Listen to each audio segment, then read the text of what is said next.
పల్నాడు జిల్లా చిలకలూరిపేట పట్టణంలో ఆర్టీసీ డిపోలో ఎమ్మెల్యే పుల్లారావు 4 కొత్త బస్సులను ప్రారంభించారు. చంద్రబాబు కూటమి ప్రభుత్వం ఆర్టీసీకి పూర్వ వైభవం తీసుకొస్తుందని అన్నారు. ఈ క్రమంలో 2 కొత్త ఇందిరా బస్సులు, 2 పల్లె వెలుగు బస్సులను ఆయన ప్రారంభిస్తామన్నారు. ప్రయాణికుల భద్రత, సౌకర్యాలను దృష్టిలో పెట్టుకుని కాలం చెల్లిన బస్సులకు స్వస్తి పలికి నూతన బస్సులను ఏర్పాటు చేస్తున్నట్లు ఎమ్మెల్యే తెలిపారు. ఇందిరా సర్వీసుల్ని సార్ గ్రాండ్గా ఓపెన్ చేశారు.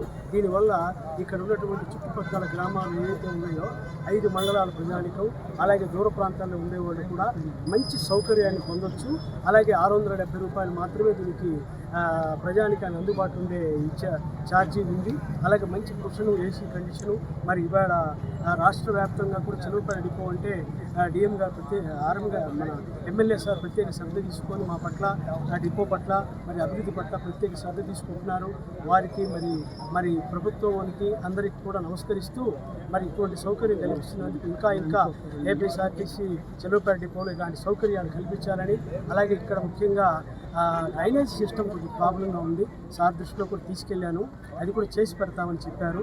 మరి వారికి ప్రత్యేక ధన్యవాదాలు తెలియజేస్తూ చంద్రబాబు కూటమి ప్రభుత్వంలో ఆర్టీసీని పూర్వ వైభవం తీసుకురావాలి, కొత్త బస్సులు ఉండాలి, టైం అయిపోయినటువంటి లాంగ్ ఎగో వచ్చినటువంటి బస్సులు, కొన్ని సంవత్సరాల క్రితం వచ్చినటువంటి బస్సులు, ప్రజలకు పొల్యూషన్తో అనారోగ్యం పాలు కాకుండా ఉండేటువంటి దానికి ఈరోజు రాష్ట్ర వ్యాప్తంగా చంద్రబాబు గారు నాయకత్వంలో ఆర్టీసీ ద్వారా కొన్ని బస్సులు, హైయర్డ్ ద్వారా కొన్ని బస్సులు, అన్నీ కూడా బ్రాండ్ న్యూ BS6 ఒక్కొక్కటి ₹1 కోటి ఇందిరా బస్సులు 2 ఈరోజు ఇవ్వటం, గతంలో ఒక 2 రావటం, ఈరోజు పల్లె వెలుగు ఒక 2, మొత్తం 6 బస్సులు ఒక చిలకలూరిపేట డిపోకే రావటం జరిగింది. ఇంకా కూడా వచ్చేటువంటి అవకాశం ఉంది. రాష్ట్ర వ్యాప్తంగా వందలాది కొత్త బస్సులు